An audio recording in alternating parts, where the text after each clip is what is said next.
በስመ አብ ወወልድ ወመንፈስ ቅዱስ አሐዱ አምላክ አሜን። ጾመ ሐዋርያት።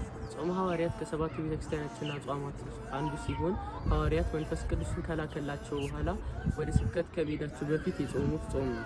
ጾመ ሐዋርያት በሐዋርያት የዘመን ቀመር መሰረት በዓለ ጰራቅሊጦስ በዓለ በመጀመሪያው ሰኞ የጾሙ የሚጀምር ሲሆን የዮሐንስ ደቀ መዛሙርት እንደጠየቁት ከሆነ እኛና ፈሪሳውያን እንጾማለን፣ ነገር ግን ያንተ ደቀ መዛሙርት አይጾሙም ሲሉ ጌታችን ኢየሱስ ክርስቶስን ጠይቀውታል።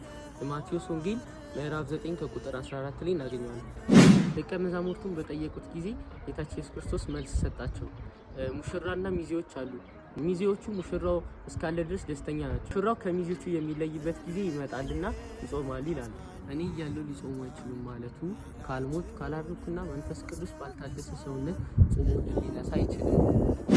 ሐዋርያት ይህን ዓለም በጾም ድል የነሱት አምላክ ሐዋርያት ተለመነ በማለት እኛም ጾመን ዓለምን ድል ለማድረግ ለመማጸን ነው።